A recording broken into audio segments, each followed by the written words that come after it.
man bengo je men kum maya do ko nyim bengo banko niyol le be je yow le kili nim botage ñu lab balunya ani la Kenya wala be banko samba na kende yata alhamdulillah rabbil alamin ala man tankal otherwise o ñoo la fanam kontanta baake pour ministère na ay na ala fondin ke wala ñene ke be munato ya fay be mol be tentula be mol be jayna kuma kelen ka to afala moliye do mba 50 jam fana momo te Gambia do kula Gambia kole Gambia kole be Gambia do kula yam momo jana ta jang amanke Gambia no ta na ta fenne ni pour ka ya do ku pour ndu ko bo janna men na fonni jol ne ke balu ka America ka ta dulal to ka ta je bo banko ma ko ka so so don kana fe jan so momo na tara manke ni banko dingo ta be sirin jang abe ko kula ala na fale banko de si wolo ici la banko kanu Gambia. Honorable Minister moom moo toogal réew mi si wàllu jëm kanami ndaw yi suñu waxee jëm kanami ndaw yi nag mooy lépp loo xam ne ni lu xenu maanaam luy dimbale ndaw yi ñu nekk tekki ëllëg ndax mbiri sports la wala yeneen fànn yi la lépp loo xam ne si mbiri ndaw yi la loolu nguur gi daf ko teg si loxoom mu am nag ay bànqaas yu ma tudd noonu mooy institution yu nekk si ronam ñuy jàppale ko moom at bu jot daf day jog wër di seet suñ liggéey yi ñuy def ak suñ partenaires yi suñ projets yi di waxtaan ak stakeholders yi su ko defee da loolu dinañu dimbalee pour nu ñu taxawalee suñ programme yi pour mun a répondre jëm kanami ndaw yi suma taxawaay fii mooy pour introduce lu nga xam ne ni moo ñu ekkati youth and sport mo camera ministre me mama kuma back ni di den defo ne ko don banhas ministre bo xamne amul solo bare mbe mol hakilo buland la ko waye mom dafa faatale bu nit ne Gambia mo fondinke banko ret Gambia rew bo xamne rew ndaw la ba banko me yalan ko ci mo kem taw worone fembe mo fondinke wala dafa don rew bo xamne 60% yet ngamne ay ndaw len ndolle la dimbaya siyata ministre be la dimbayat mu ne ñom seen jabot mo gëna bari ministre seen jabot yépp ya moy banko be yurwala so déggé rew mi dem na kanam fondinke wala be je men jaato be kende yari ndaw ñoo fa nek ñoo xamne am nañ wër yo bu no fondinke wala ko na mamanta manam fondinke seen bir suñ ko laalé hani wuludi ngo nabe fesu ko na sa doom sa bu déggé ak yow ci kër akata fondinke wote mu doon ndaw to modon ni ko bala ñaato taytel etel bo flaté mu ne am na fu mu toll foo xam ne kooku pour demam kanam yaa ko war a wax na mo koy daat sante fana mu kebalti dem fada man tamit léegi mag la amen nakare de mu ne kooku nakare wul la de fonni ko yalon ne sula la sulo menti ndaw xam na lu soxla bari fonni ko membe badi bu wane membe bolon ko la sulo fatata ndaw bo xam ne mo ne ka bari ak ndaw bo xam ne am mo ne ka bolon ko sen wala na man sakunda en décision menta ko ngana nale kacha banta ba kacha mu ne nguur bi taxawaay bu jël ni pour ñëw fi waxtaan ak yeen comme ñu def ko waxtaan yi banta ba ton la silon to be kala la moyer fodelete kon ñom seen yoon ñom kay dañu fi pour dégul atul lebe diamu la yeen ya wara wax kuma fota ja kuma yata lo xamne wax nañ ko fi dafa am solo ñun da jutti la mo ra kuma la te duñu xép ko ben wax fi ni man sa kunda fa naka banta ba soto ñu ne nguur tamit dafa am banta ba ndol bu ko taawatu ñoo tam duñ fa dem ba ministre ka tarawto le ba ministre dañ fa tok ni la alkalo asen alkali wala mo president mo ne ka president e ka men ka caaji duñ fa waxtane kuma dan tanam lo xamne lu niw la da be banko yurwandi no ñaadi ni yobu rew ci kanam men ci banko mol nafa lo xamne dafa jëriñ wa rew ni ko Gambia mo fonninke banko ñu waxe Gambia deki ndaw yi la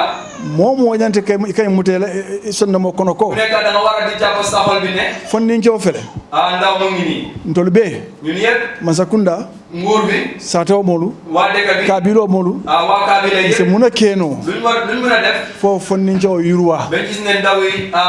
dem nañ kanam fonninke xame fu la bal ndaw bo gis amna ñaari ité lafta nga grow and lafta nga develop lafta nga grow boromam bugana mu grow and ala fta develop te borom bugana mu develop tamit on ala fta soma dimbal soto te borom bugana elek am jabot ala fta korda soto bugana mu am kër ala fta mu tan ma borin bugana mu am ay auto yu rafet wala mu fon ngi be la xamado wala group develop lool mo nek ndaw bok na li mo nek sa mebet science society be la responsibility lam te loolu responsibility society bi yeb la man ta man sakunda da mala responsibility nsi mu na keno lan lañ mëna def kan na fon ni ko ma koy gis ne ñu mëna jappalé suñu pour ya grow pour ñu am yokkute ya develop ñu mëna develop tamit ala rek man Gambia ma koy mëna yalla dafa japp talibé ko bismillah ñu ngi leen di waté ñepp bismillah ci téway bi fi gouverneur toyala ci touri gouverneur bi ni aje bi ñi meeting successful ta so gisé té meeting bi successful na altolle atin ni ya ko waral mbe youth coordinator fana konton na min keta simati mu ngi nuyu wa youth coordinator kuna don la sima kan biami witness na sima da ko serne ani youth sol min be jang andaw yi fi teew yépp governor kam min fo wala ñinti ko governor sa yu nekk lu teewa he is the self appointed ambassador of youths of NBR mo don ko xamé mo taral ko xam mu don ko xam self appointed ambassador of youth of North Bank and the women of NBR jigéni NBR ndaw jigéni NBR tamit hani 2 am mu ne 12 am sa 2 am mu ne 2 am sa sorry dindingol sina boy sol you sol sina ya bulo mutala bunko ne ya finting mu ne ndaw yi dañ di mu ne ñu dugo ci ne kam ci lo xam bi génné ko ilafta kala ñaaw ñaama ka soya ka wala ñaaw ko def rek ne ko nangul mu def non adum mandinkol ka man salingo dofo te ñu ne sosé de wa ben man sal bo xamne iko dindingo ni ala tulungo mutafe ñu ne xale boko jappal fo xambi ni la sobe ya sita so yo tam so amé li nga faydal afana ba mutale fele woto sima isi youth soli ñi len kanye ko sima mo la ton ko tawine fo ibe governor na la boss la tulum sobe am tala fele bang na digen mo na jabal governor bi ak bossam bi sen sobe ya sen sohla bi ak sen ka to governor la boss mu his excellency president Adama Barrow le governor bossam mo na his excellency president Adama Barrow adunga project ko Minnesota le project yi fu jodo am miati na project ko beteata la mo waral project yi ba ibe youth component sotole dafa don lo ne yeba am youth component dafa am boda ko ne sima ibe o steering committee le konole wona sima dafa bokk ci committee bobu nonu woto nim fonding ke lié fanje ñin tarti public kono kon daw ñu so len sen bokk ci tarti public bi ni alié wolonne ngeen xam ngeen ko nal mal fanje je fana fekke ci len fa sen bokk tamit alié wolonne xam ngeen ko ben nak mo soron na dame mo mu garal ka do am bi every neck of na sita ni tata governor office auto so dem ci office governor bi kopo mbe ja siata kop mu wantile ko bi fa neka opana 20 kop not bank le ka be win not bank ñole win yep adun kata normale te dañ ko dem jël bar 2026 mu ne way reni adun 2026 ntolle ba hosla ñu ñoko neka di hos adun al besi wolonko e 2026 Not Bank albe bumole di la ministre la Not Bank bi gëna jox ministre nek kata be jang Chris Cross la le dafa nek dafa bu di waxé rek diamon tolla diamote jam fala baki ñom seen wax du gula mien tol sama na jam bi lu len fi hésité wolem ku fulati moy ñaari mbir kilingo laftala pour kana projet tol jibe mi yalon ko ba kanne anim dol mi yalon ko lafta do ko kala la te mela mu ne leena moy bu ñu ñew ñu seen projet yo xamne ñu ci kawam ak yo xamne dañ ko bëgg def fi ni du yaaka andu nga fula jibe la yandi be fatala jan mu ne sen be ñaar bala nga di aksi fi parce que nga fonding ke do so mi yalon ko mi manke sporti bare be gadino aning ka fa ñaadil ben kulo e wala keka mo dañ am daw yo xamne defuñ walu sport ba dañ doon non ñu ci walum garit ak yarum kat bare fana nga wala gadino ta dan kay wol jibe ko jaar nañ fofu non pour seen ñom sen garit bu fondin kelati mi yalon ko ministre le ma koy nem pour ko wosoto dañ doon daw yo xamne ministre bi mo leen jappare pour ñu mëna am lool bari tata ge nga jebe min ke kan way buñ fa démé ñu sen lu garit kay def fofu non ak munta ko Gambia fondin kel parata la pour ka do ko kon lool mo leen ndawi Gambia ni été nañ te paré nañ ñu liggéey parce que nga min jiata ate ay minke mom luñ gis ko lu def sanji sabo ko ma bi nga ay wo mako rosoro si ñetti at dara bu amé dimbal bobu nonu ni tare ba fala ko mom yalan ko mi be ñinke kan sanji tan ko man so fa démé di nga fogg sa ko da ko def tenier ci gannaaw ala gadino soro amna fa gadinam ayala forestry soto forestry demande mu am fa loo xam ne wàllum forestry tuuti ayala nisol soto nisol be siaring mu am fa ay nag yu bari anaka sama kono aka doku jamaleke te si nawet tamit daf dem ay façon liggéey yu bari ko ñi salol min tambita ay sajol min wafe tata fo 200 julli bu passé ni ram yu jaay pour dan na ba 200 woto womu sampulo ti mi yalon kon to lafta pour gambe fo dinkel fana yewoje ya long ko mi yalon ko tabi wala keka kon ko sampul la ko xamne ñu leen bu nga ndawi rew ñu sendu ci ko ñu xamne lo xamne do la nekk def fini woto doko se soto nole wala mo se soto doko soto nabe siri gambie jang kon nit war nga mëna am liggéey te liggéey war nga mëna am so toge ci biir rew tuta mo mi yalon ko wala mirolo mu minti ana lafta min kala woke ay mako do soto comme government ko momodou mako ñame dafa des ci yow nga xamne ban anam ak ban façon liggéey nga bëgg def nga doon ko xamne comme momodou bo xamne government dimbal buñ ko jox anu atumu molti mi yalon ko atara fo college ayala college be ba dafa doon ko xamne dina be college mu jeexal college bi bara ko ate keno la tichati wala mala fika ke tichati kon mom ne lu mëna nekk ticha wala mom bëgg na nekk ticha alafta kala famalati mo dafa bëgg doon fama anata dum woto mu ñew duga sa andum fondinkele waye ndaw la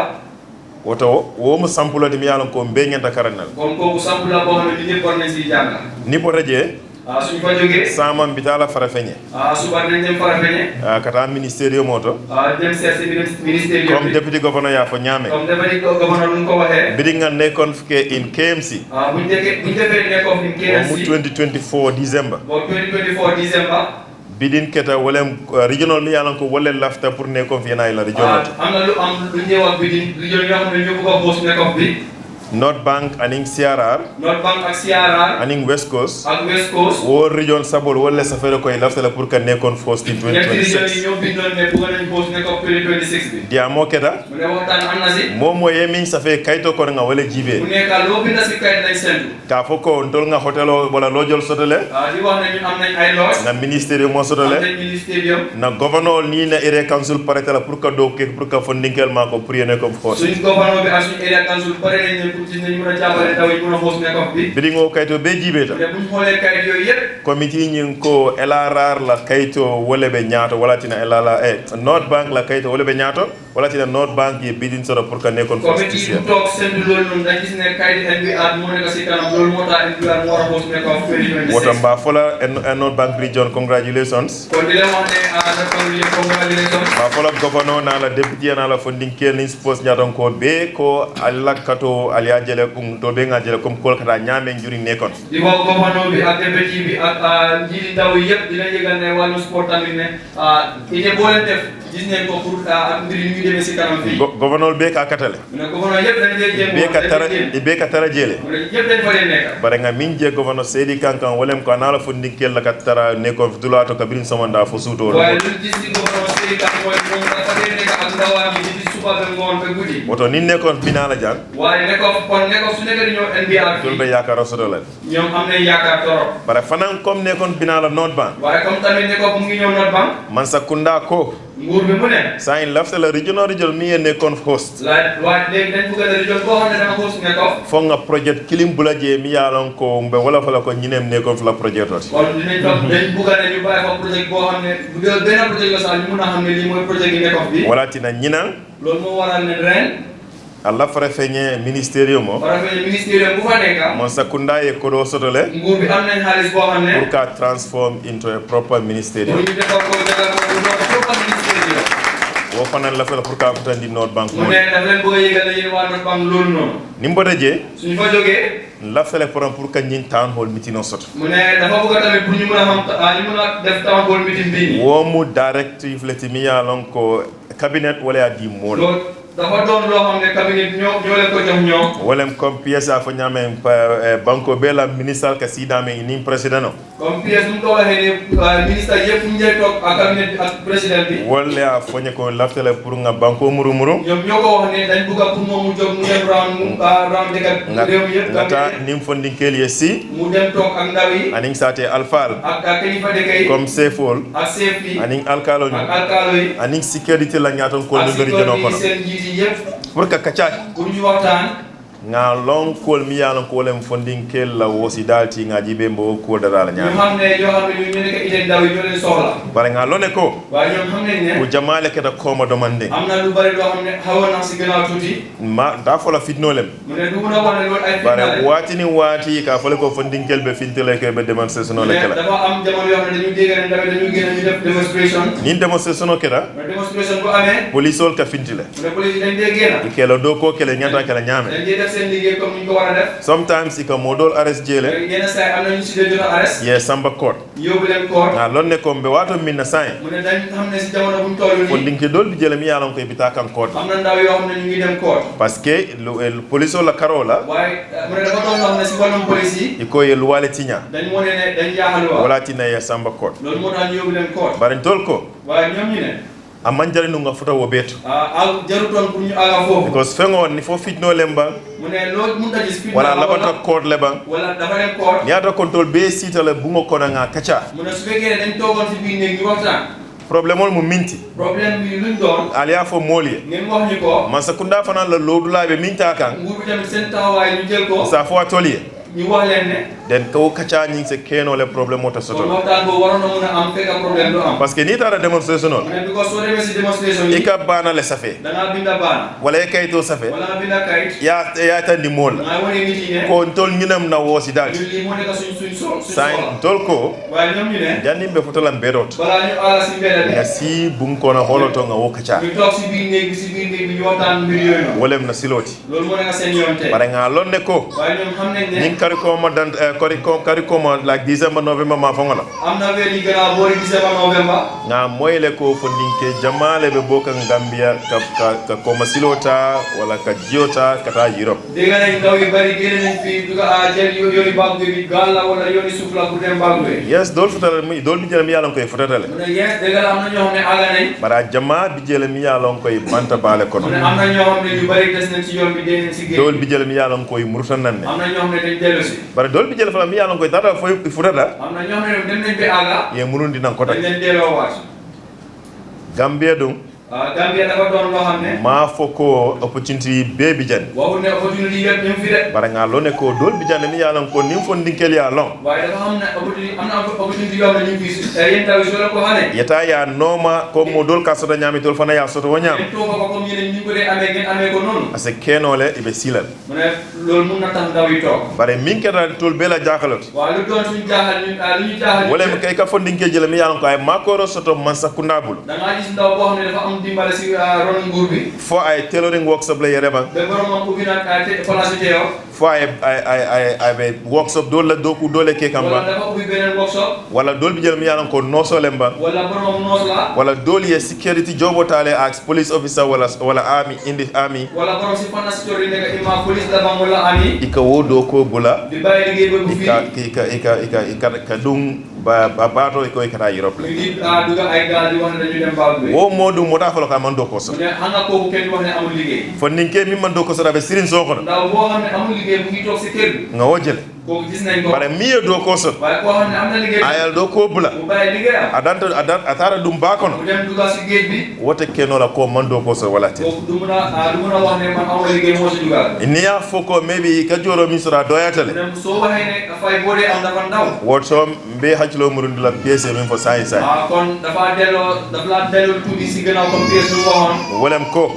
lu doon ne patience wala ku mata be donc am patience dafa am solo torop ñaata control bi mu ne su fekkee ne ñoom tey man patience sotonu amuñu woon patience ka do koke pour liggéey maybe ta fala ko Bakary mu ministre kon tey duñu wax ne Bakary ministre la bare ñaata ko pièce ta Euro America mu ne boo dem pièce dem ay karango kije mu jànga foofu na ma muru nanu su ñibbi toon biata keno la pièce tey du mun a doon pièce the same thing with deputy governor the same thing with chief mu ne loolu la di gouverneur bi ak chef bi tamit fo alla député lemba mu ne seen député bi fo alla councilor lemba seen councilor yi la ye fenne ke biri dindima am na loo xam ne loolu lañ def bu nekkoon ndaw fo bi fu rebe ba dame tey gars yi toll fu ñu nekk tey ba ñaata ko toli amirale ko waaye su fekkee ne ñu def foogoon ne nim banta grade 9 drong su ma jeexalee grade 9 o after grade 12 drong wala su ma jeexalee grade 12 ñanta bu ngolo la dama war a tabax néeg nga muso soro ma am jabar nga dingo soro ma am doom musula tamit na nga soro ma lu ma soxla rek ma am ko abuka keno wonyama du dee mën a demee noonu individuals.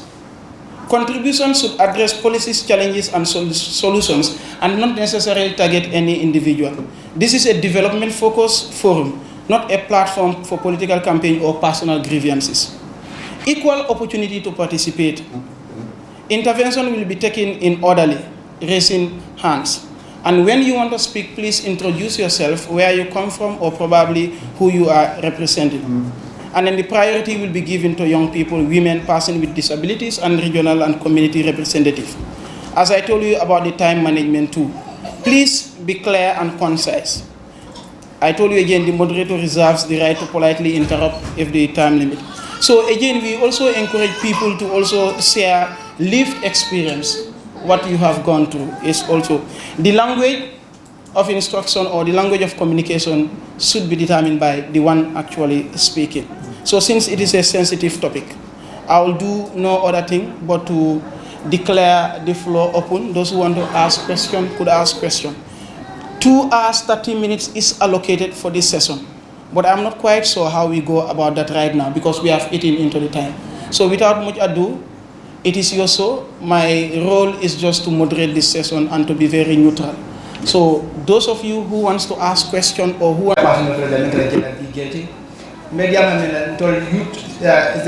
district level as a grassroots level until the program on face.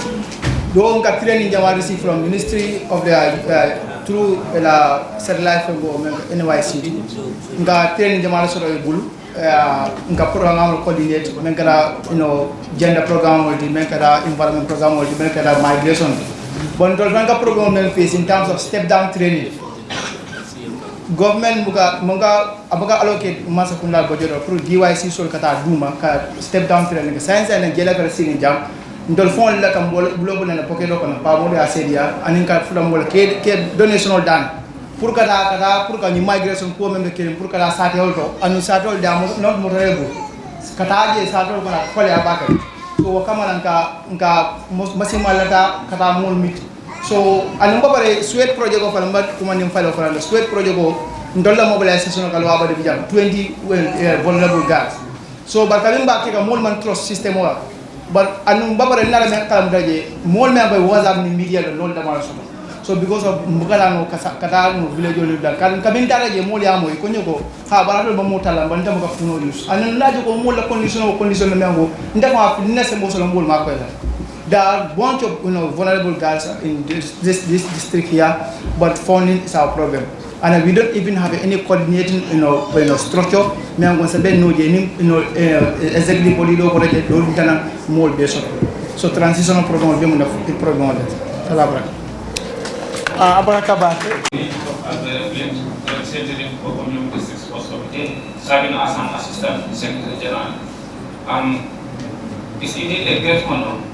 to have the minister here for almost 4 years. I have been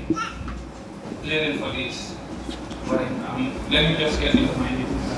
I don't contact about the minister so that what is the amount of media also project? But then maybe you have to go and let me know the now. Sanya ni kumakwala. Asma team selection of a party centralized to rural Gambia. Knowing that rural Gambia is full of talents. But we are given most of the time, they only stop at urban Gambia. We are on offending, we are on identity, and common posted. And while the Farafeni ministry, the entire North Bank, among the proper ministry, except a football club, Mialanko, just last year was founded, North Star Academy, Mialanko Academy, Ministry. While a master knew well before the coming of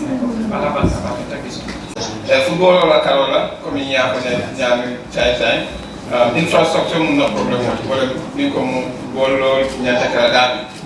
ay certains ko tan ko ba di ministre ko para fanya ministre mo bare dala ko dado bari nga ministre fara ni fara ministre ay fara ko North Bank Region Football Association ani Gambia Football Federation ye bulo du nyobulu pour ni kamala ka filo mimbe kuntaya ka do bari filo ñing FIFA ba dépense ka bari FIFA mandat filo la do ko be kala le min kala wala ñi ko picho ñi football be na fula dame ko picho la fenso ani dressing room morning jio be kala dame bari fe ñi fam filo la bla fenso ñi wo man tra programme ñi ko c'est plan no sur kaje ko football club sol fana yema ko ye structure through nedi and other allied ministry structures pour kaje ke football club o fana ke business entity pour ni kamala ni yaji football club o timo mun go play and kaje from the goal 24 teams that play timo to play and saba and then register 7 officials and in minimum 5 administrators. So that is almost 41 members. So 41 members of that near is almost 984 participants. That division of the mass is 984 people or young people employed. Right away. So there is zero talk. A very good statistics that look at the Bible going to put on them perform. As an unemployment issue for an address no. Now go to go to Bakary, so the Bakary, the Fasola Karova. Now we sorry, Margaret. Now suppose you know, Minister, we have a courtesy course with our executive, your ministry to discuss further plans to improve football and football administration in the region. Thank you very much. Thank you so much. So just to remind you, let's for us what Osulu ni ka minister ko wala mo tola district ko yo tra district ko ka pala ko so ni Bakary ni na ta ka daw ko la ka yo tra ala kala ni konta ko badi ni na ta ko minister fana asa jibero ke non tra da ke ya pour kam ma koy ka je ko district ko tra ko competition so no la yami ni na football ko ka ba nyaadi be akuma da de pare ka na ba ba le ji bawo ni mo be participer ka sport to din ndambal mando ino aka do bandi ni ma sa mon de ani ni regular migration of so kamala be ya fo danda ni ra do ko si ma ko so na district level pour do fa ko competition of place sama sama adam ma ko ba ga pour na din ni ruwaja bawo na jele ko kada ko na fa ga so la zai professeur be nyamen ya so ya sta ni level so kamala do fana be pare ni ara ko ci be waro so no alen de ma wala which district jima Lower Body. All right.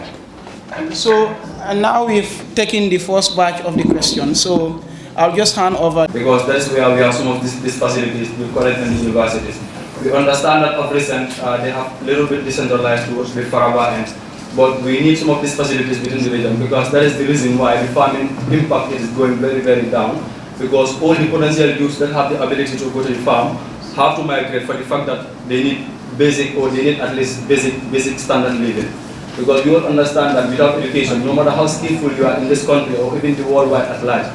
you have like mega opportunities to grow. So that is the reason most of the youths are migrating to the urban centers. So another thing is skill centers. Because you go to certain communities, like we have skill centers that are still existing, but they're just in a form of just a building or just statues because nothing is happening there. No activity, no training, they are just statues. So like some of those things, for instance, you go to my community where I come from, different, there's an existing state skill center, but nothing is happening. Like, and youth are there, some of them, they don't have the ability to go to school because we cannot be all equipped at the same time in the classroom because like our potentials are different. So what we do now, not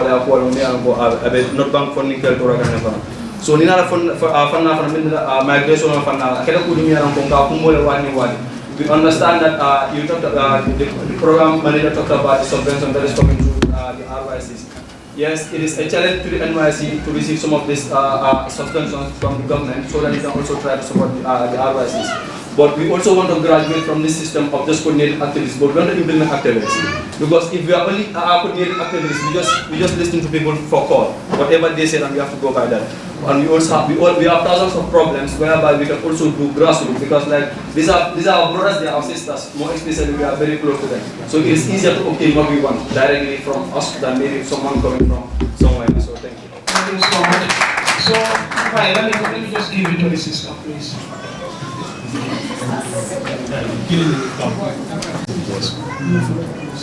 Untuk manager apa balik sistem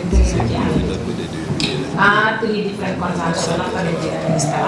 I have taken consideration. The first point not Bangla youth office. Ni youth office GB. Ada Bakary. Hali because we not bank GB, we have 7 districts. So the 7 chairpersons. Bukan accommodate no value limitation. Most of our council meeting, we have to come here, or we don't need. So plus the 7 districts, chairperson, and then the RYC executive. Any activity happening, then you hold legit. I'm going to work with it. So we're not confident about it. The second point is now youth center. Parakanya Youth Center. So Mr. Daniela,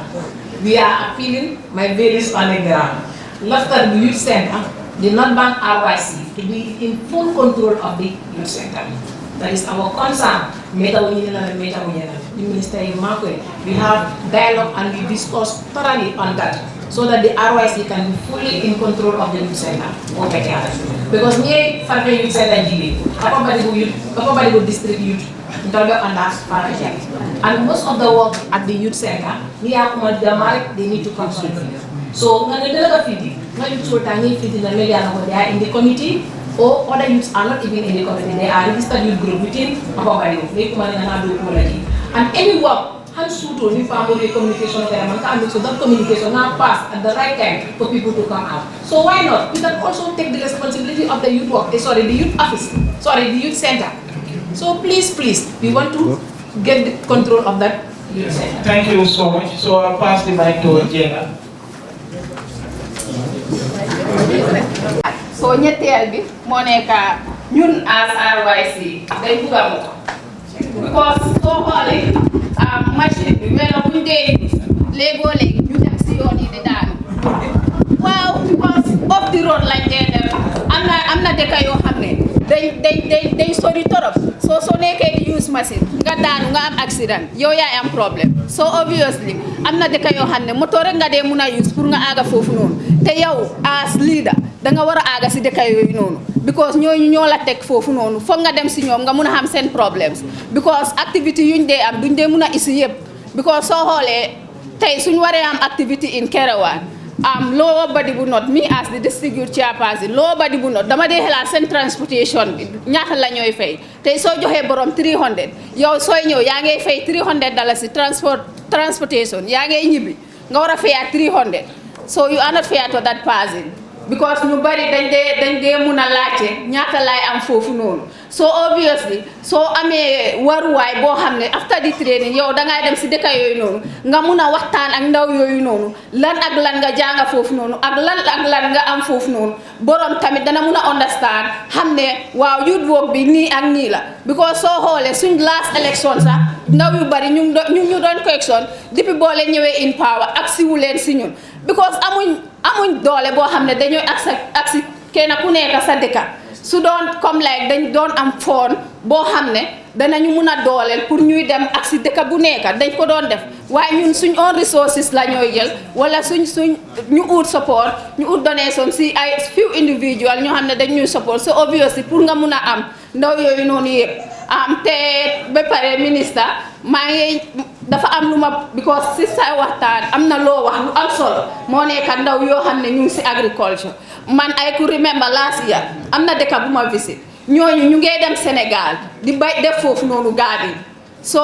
obviously yaakaar na ndaw yoyu non suñ amé dimbal ci ministre bi da fay gëna yomba so lool da la bona ñaan mobility dal is our challenge. Thank you so much Jayla. Language me I'm in Bonga, but I can speak English as well. But for the benefit of those within us who cannot speak English or whatsoever, I can speak Wolof or Sose. Why Haramalaka all of them? Why Manbambara? Do not try. I am Lieutenant Colonel Ibrahim Aykurbali. I'm the commanding officer of 2 Infantry Battalion, Farafene Barracks. When we talk of 2 Infantry Battalion, I'm responsible of the security within the North Bank region, the CRR and the LRR. We have various military posts under us like Kudang military post, Pakaliba, Kirpate, Njongun and Lamenkoto. They are all answerable to me. I think in the army, we can see a lot of youths in the army. I have a question for the youths, definitely. That because it's a concern. And I also have a question for the Honorable Minister pertaining to our disabled youths. I say I'm going to speak Wolof, but now it's like I have changed to English. But then Minister Mange Jegalu Mangla nuyu bu baax di nuyu sa délégation bi di nuyu mbooloo mi yëpp maa ngi leen a nuyu man youth si dama leen bëggoon a laaj dama foogoon ne yéen tam di ngeen laaj ministre bi loolu waaye laaju leen ko dama leen bëggoon a laaj ñaari affaire dama bëgg a xam lu tax ngeen dee bàyyi seen dëkk ngeen a dem ngeen a dugga si gaal yi di dem di dugga si géej bu risque bii nii di risque seen life di dem outside ngeen ne da ngeen a dem xosul loolu laa leen bëgg a laaj xëy na am ngeen risin ban risin moo dee tax ngeen dee dugga si gaal bi to risk your life dugga si gaal bi ngeen ne da ngeen a dem xosul moom laay laaj ministre bi mu ne yi ak yooyu ñoom lan lañ leen amal ak ñoo xam dañ distribué yéen yu si nag dama leen bëgg a laaj lu tax ngeen dee dem baag bi loolu laa thank you so much.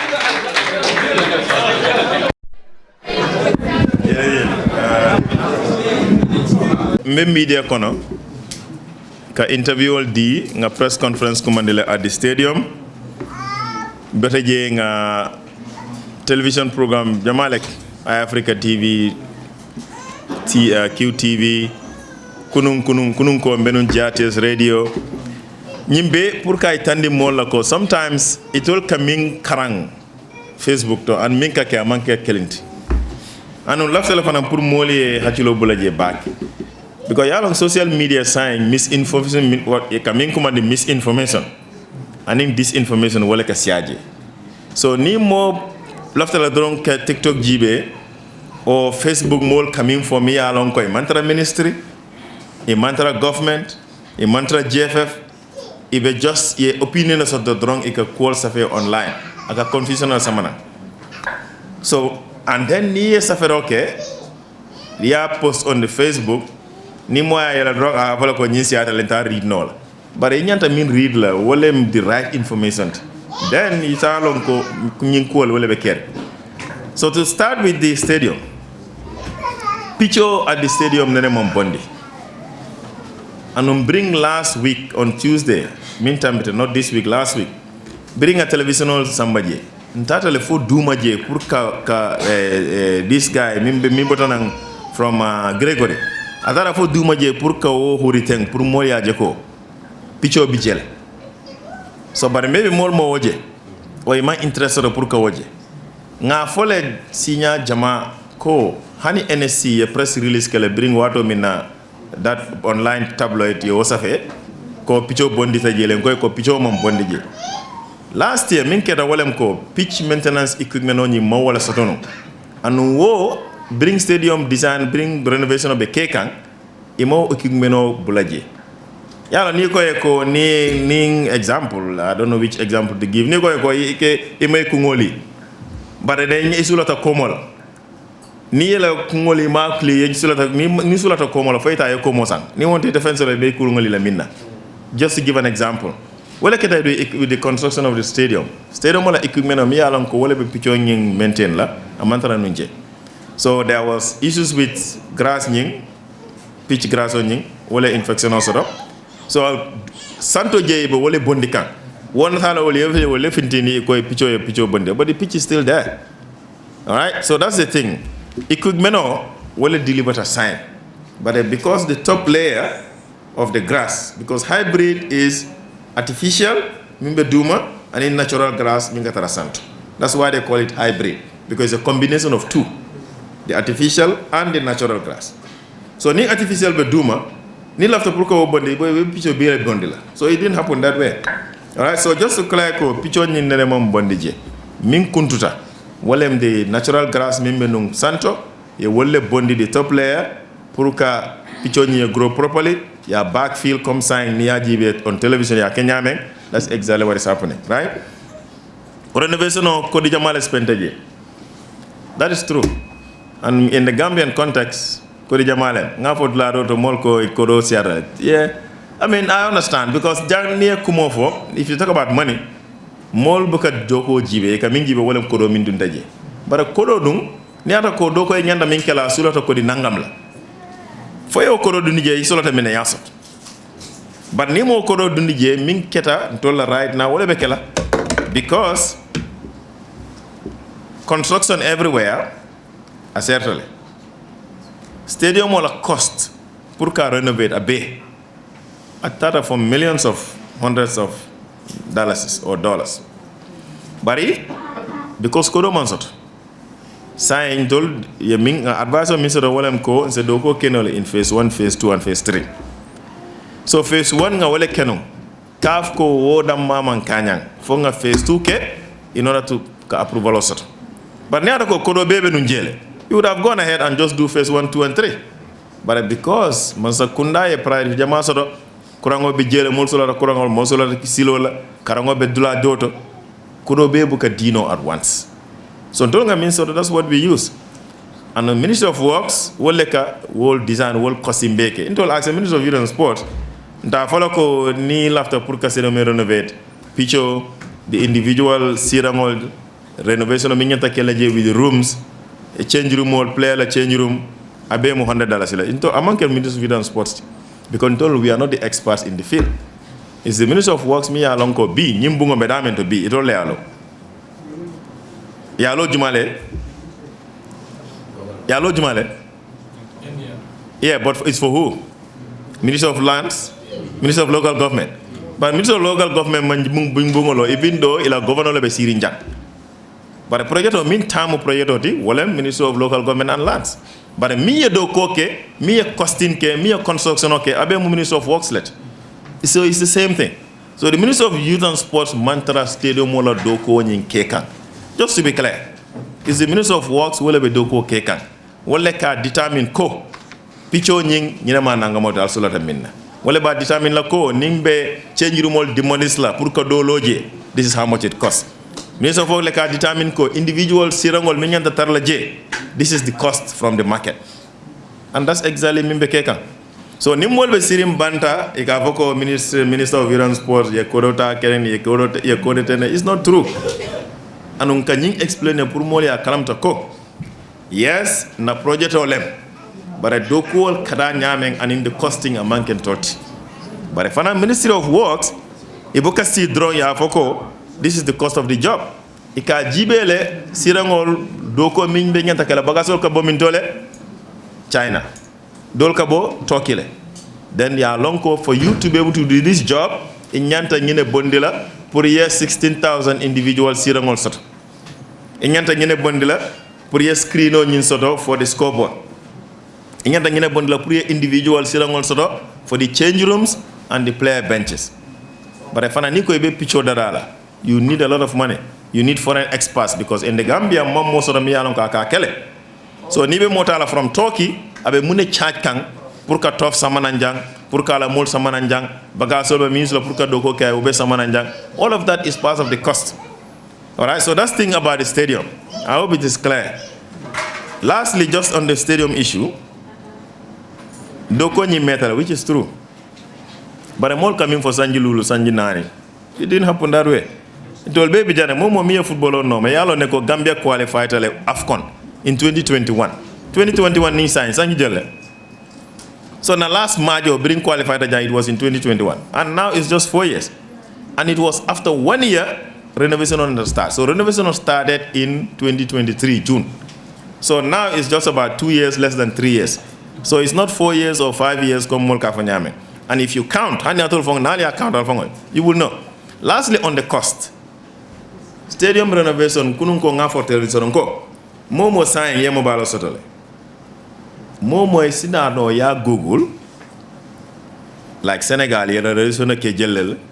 O Burkina Faso, ye renovation mu jelleti. O Liberia, ye jelle jo pour que renovation ke. Celerion, ibe jello jo kang right now pour que renovation ke. Guinea Bissau. Momo sa wo kenol. It's simple. Just search how much did Senegal pay to renovate their stadium. Or search how much did Burkina Faso pay to renovate their stadium. Simple ask that. You will get the answers. Now the answers are you can now determine. Because I can bet you, Koite country jela miya alonko immense spend in stadium renovation is less than 10 million. The least in is $15 million. Burkina Faso will turn to follow. Search it yourself. Take your mobile phone, search. How much did Burkina Faso spend to renovate August 4th Stadium? Because that's how it's called. You will get the answer. Ni mobile also, just check it. Or check how much did Liberia spend to renovate their stadium. It's $18 million. And in Liberia, you renovated in 2014, another renovate again in 2017. So until Nenema renovate, how much do you expect us to pay? Until right now, I mean spend, it's about $5 million. There is no country in me alone, I spent me alone, is even 10 million.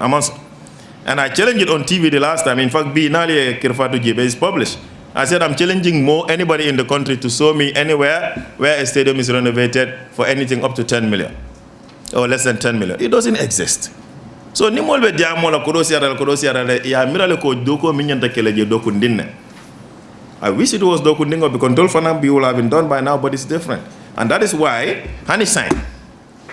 Banku Jamabe Africa miya alonko yika madio play bantal. Ni moya for you're talking about the Gambia, yeah, but Ning Gambian will call my patients. He laughed like Kajibe or why one Bolatin and play la banta. Let them look around. Until we were playing in the last AFCON, which countries? Was it not Tunisia and Comoros and Madagascar? In that group, Jumale Stadium also the Mimalam Koiba play Kaila Banco, Jumale. It's only Tunisia. The rest of the countries were playing outside. And in Burkina Faso and Yolmin qualified, they played outside. According to $40 million. And that's the truth. That's salary well spent. So we have all these figures. So just to clear people's doubt, there is no over expenditure. Kodimantinya at the stadium. Minketa, Walemko, we underestimated Nyanta Minkela. Kafko Nimankanya, you need to add more. And that's why we are going up and up and up. All right? So this is the answer. I know I've taken a lot of time, but stadium is the most talked about thing. Anita Rasangadula, the Molke Nyininka Stadium. All right, but then North Bank region. We're not in a month stadium, or why didn't we build any? Again, Yalong sports settle in Tolbengalon.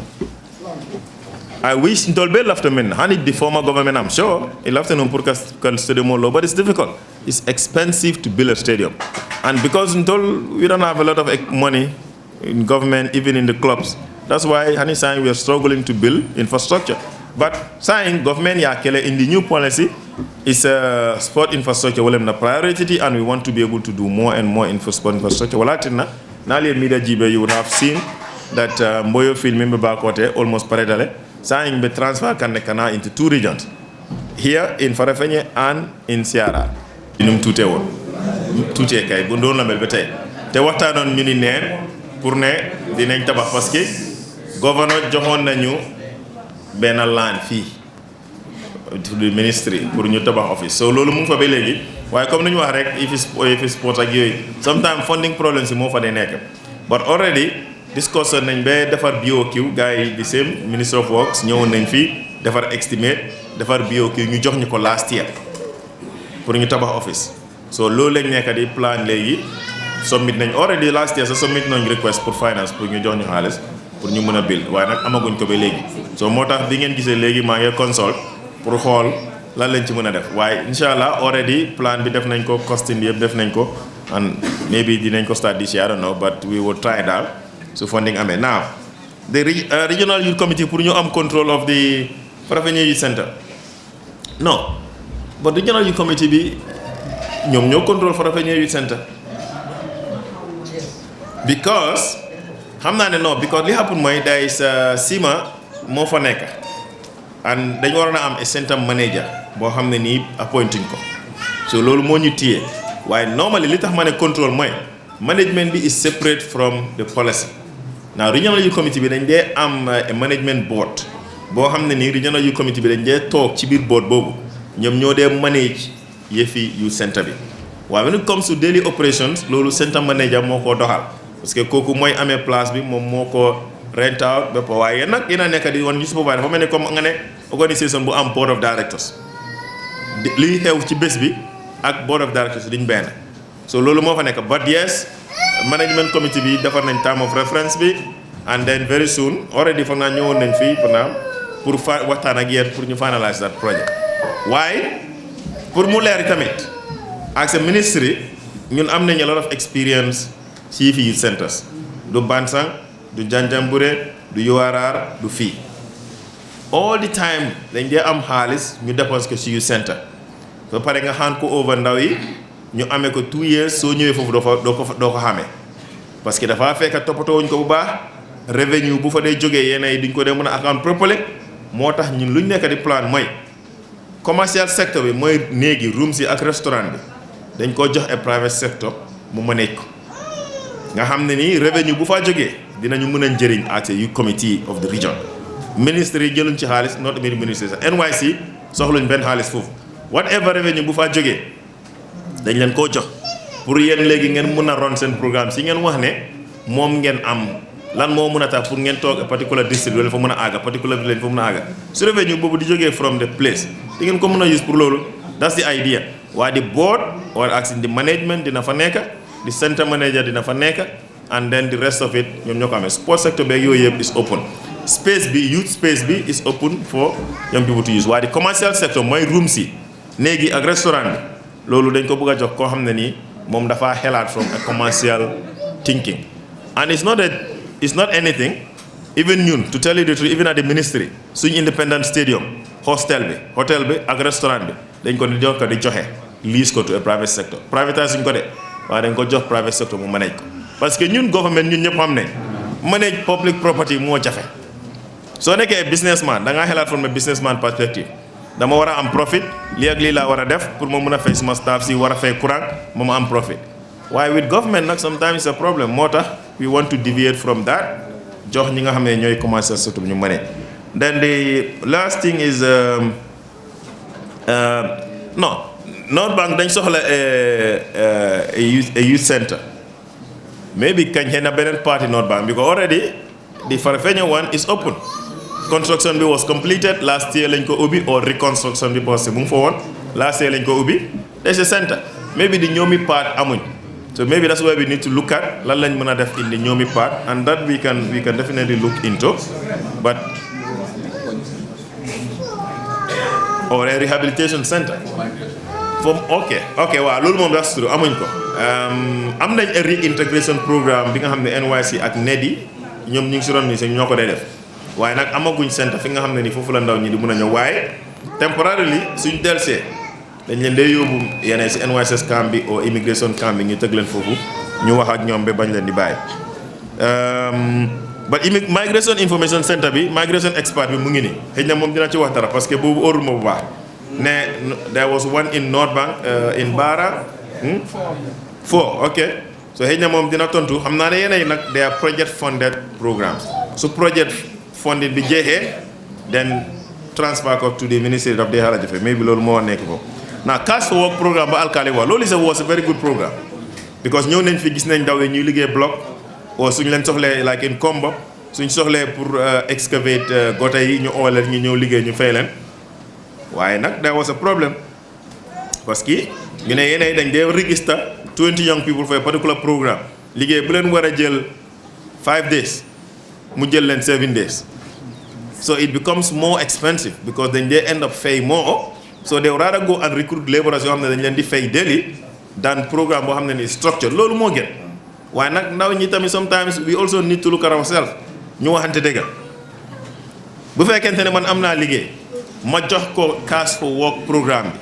and cash for work programme bi mu ngay jël 7 days pour mu liggéey loolu te every day mu ngay fay 450 te mun naa jël labourer mu fay ko 300 wala 350 te dinañ def liggéey bi in 4 days somebody would rather go and give it to ñooñu dan mu jox ko ci di cash for programme bi and loolu bokk na ci li nga xam ne ni moo ñu sonal because ñun we came here they were doing a good job here including the red bricks yu ñu daan defar ak yooyu but how did we manage it so these are things yoo xam ne ni if one is giving an opportunity it is our responsibility to properly manage it so that we can have a good name and continue it but if it is not then it becomes a problem maybe we can look into it because IOM used to give a lot of support but they were spending more than when they take laborers from outside. I don't know whether with construction we can negotiate with the construction companies to do that. We saw those things in other places in Rwanda, in Kampala, they have it. But maybe the work ethics of utek fee because fee is already ñoo liggéey ci 8 nga ñoo liggéey 9 ba pare bëgg nga break pour añ bëgg nga break pour naan ataaya bëgg nga teel a ñibbi pour dem play football. Some of those things that we need to look at them. But we look into the program and see if it can be revitalized. They need car for the activity. Oh, mobility, man ko bindon de. loolu nag moom pièce mu ngi nii de xëy na dinañu jox moto. No, it should be my. Let me say this. That's just a joke by the side, right? But we wish we have vehicles to give to every region. But the reality is, the vehicles are not many. To tell you the truth, even here, as we are here, a deputy permanent secretary and that deputy permanent secretary, they are using a rented vehicle to come here. If you go out there, di nga gis ni Gigi, di ngeen gis ñaari moto yoo xam ne ni private number plate moo fa nekk dañ ko rent. You know why? Because ministry seen bopp amuñ enough moto. So that tells you that if a deputy permanent secretary amul moto, then how easy will it be pour ñu jox region si moto? We wish we can, but the challenges of the ministry and by extension government, sometimes the funding challenges and the prioritization. All right, so these are the issues. He said also women go to ECOWAS seen 50th anniversary buñ def Nigeria support nañ def association jox nañ leen $1 million pour gars yi dem participate foofu noonu participate nañ gars yi indi silver medal. Yàggu tam di Dakar tournament bi nga xam ne dañ ko organise for the amputee mooy ñi nga xam ne yàlla def na seen benn tànk bi nekku fa. Am nañ national football team ñoom tam ñu ngi jógee Dakar loolu sax mutul weer ñoom tam ñu ngi leen jox $550,000 ñoom tam dem nañ indi nañ medal te def association am nañ female volleyball team male volleyball team female football team male football team am nañ athletics team yooyu yëpp ñu ngi koo def fii nii so ñu ngi yëngatu si yooyu tam so that ñi nga xam ne they are physically challenged ñu mun a xam ne bu dee am nañ ko si suñ famille si buñ leen bàyyi ñuy toog noonu ne mënuñu dara mun nañ dara dañ dee mun a def football dañ dee mun a def athletics dañ dee mun a def lu bari am nañ kenn sax mooy suñ national team captain bi moom dañ ko sign in Turkey mu ngi play one of the first division leagues bu nekk ak Turkey si def football kooku mu fa mu ngi mu ngi am professional xaalisam bi te du moom kenn rek am na keneen tam ki nga xam ne mu fa ñoom ñaar ñoo nekk fële na leen Turkey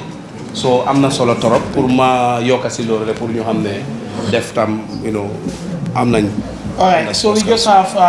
we are almost at ñëpp ñu fi nekk seen tur ak santa maa ngi nuyu spécial nuyu pour Abbas ku toog nii soo jotee tey maa ngi join ci programme yu bëri yàlla tax Abbas la depuis tey mu nekkee néegi loolu du moom dafa waatee ba balaa maa mag te maa ngi nuyu tam Mr Badjie suñ last programme amoon jaar ay fale Soma man woon lokki naa pour nekka foofu noonu si ñoo xam ne ne gars yi ay mastercraft leen dama amee workshop fii Karawaan fii nii workshop bu mu tudda Aleten do Welding workshop maa ngi liggéey ak 15 youths ñoo xam ne ne ñëpp fii la ne Karawaan leen nekka léegi fu mu nekka nii maa ngi àndaat benn après dama toog ne de ñu koy bu waa Fadera man tam nekkoon na si training boobu noonu gars yi bu amoon bakaw maa ngi ñaan ministre training bi 1 month la wala suñ ko mënee yokka tuuti maybe 1 month to 2 months dafa baax trop parce que change bu fa nekka man gis naa njëriñ bi parce que dafa kansul xale yi liggéey bi nekkul ne comme ça liggéey rek la liggéey dafa ànd ak jikko te président bi Adama Barrow ku nekk xam na ko jikko am naka la mel nit la koo xam ne dafa seeda amul problème so loolu yëpp ci kansul bi la bokkaat so wax leen fi ministre bi ñu ne dafa am yar dafa am teggi am na fu mu ko jëlee so ministre maa laa ñaan programme boobu noonu suñ ko mënee yokka tuuti def ko 2 months man sax mi bien next programme man sax dinaa bokka si parce que ne mu ne afande rek ñu ko bëgg wax yow rek bu ko nekka te maa ngi ñaan ministre bi tamit maa ngi déglu ñu bëri ñu nga wane di fi sport dégg la sport am na njëriñ si réew mi trop wala skills tamit dafa am njëriñ si réew mi soo ceppee fu mu toog nii léegi nii masterclass yi ñoo ko taxawal fu mu toog nii maçon yi ñoo ko taxawal si kaw fu ndox bu ñu laal wala maan yi ñoo ko ruuf kapinta du ñëw daaj ko soo su ñoo wax mbiri sport buñ fàttee skills soo ceppee lu bëri ñu ngay dem baaguwee mais bi ñàkkaa skills bi moo tax man 2023 ministre bi ñëwoon na fii nii da amoon meeting fële ci court house bi ma ne ko ne man dem ma fenn fii laay nekk ba léegi maa ngi fii parce que lu yow maa ngi liggéey xale yu ndaw ñoo xam ne 15 xale laa koy liggéey ma ne su ma demee mbaa man fee naa sama boppa pour ma bàyyi xale yi fii ma dem man kenn rek suma own self interest ma ne déedéet damaa toog ma jàngal xale yi tey Barrow mu ne 10,000 jobs la may créer ma ne ko Barrow ne minus 15 man minus 15 parce que tey 15 xale yi ma amee tey suñ njàngee métier fii balaa 5 years 15 bi dafa double waat by 5 or by 10 ku nekk mun na am 5 apparently 15 by 5 loolu ñaata la 10,000 naka la waajur dafay wàcca so please minister stadium yi dëgg la yaa ngay build stadium yaa ngay build park ñun dëgg la de football moom dëgg la bugg nañ ko wala bala ngaa play fekk sa biir bi fees te bala ngaa play nga am skills ñun dëgg la ñëpp mun naa nekk football service man yaa ngi fii ñëpp ñu bëri ñu fii man tam wellemaan la da yënguye man loolu ma professionnel dem naa school nag waaye ca naa ne dëgg la school baax na de wala fana ma àndaa dara tey soo liggéey ba nga pension amuloo skills looy def soo maa ngi ñaan ministère yi di si Barrow ba waajal yëpp ministère yi tamit da wala am skills ñëpp wala am skills tey ministère bi amee skills ministère bi su nekkee wel na maan dina am wóolu boog sama moo xam ne dafa employé yeneen xale ñuy jàngal si ronaam mun na dem liggéey Youth Sport mu ngi liggéey ci garage bi yaa ngi liggéeyam yaawu ko te maa ngi ñaan ñëpp président Adama Barrow 10,000 job yu war a créer wala ko ma ne Abdou Salam Badjie minus 15 mu nekk ñaara 9,000 something like that so maa ngi ñaan te sorry bro wax bi dëgg la tooga bi dafa yaaga man li ma la ko wax mooy ne ñu ne Gambien yi yu si bëggul liggéey man loolu gëmuma ko bilaay bro ñun liggéey rek lay xam man ma am ñaari slogan la am work and live beneen bi when there is hope or when there is life there is hope depuis yaa ngi dunda am wér gu yaram dara moo laa tere pour doo liggéey please ñu liggéey Barrow mu ne Brufut comme ça Dubai man moom loolu dégg la comme Dubai ñoo ko def Dubai ñun skill workers yi ñoo ko def Dubai tali bi skill workers yi mastercraft moo ko teg lampay ñu ñoo ko fixe fii ministre su nekkee tey yàlla tere mu daal amee ku yaba ku may ooye mastercraft bi fii jaay leen mooy ooye so ñun dañu am big rôle lu ñoo play xanga ci dëkk bi te dañoo fay taxe dañoo employé dañoo fay luwaas te fu mu nekk nii ñu ngi wane stadium ñaari xaalis la fa def bëri na su nga mënee xaaral tuuti ngeen try ngeen seqoon ñu ay ñu seqoon ay yu seen daf am na benn àll bu nekk fii am na benn bu nekk fii ñu ko wax président Awa Skill ay jigéen ñoo fa la nekka jënd dafa wala balance jigéen ñoo fa nekka léegi fu nekka ñu dem dem ko ci suñu boppam et puis su nekkee ne sax di ngeen am ay ñaari machine man dama bëgg a liggéey ak NYSS soo leen amee even 10 students ñoo xam ne dañ bëgg a jàng welding man am available soo leen ñëwee soo ma ko ñëwee gars yi nga jàngal gars yi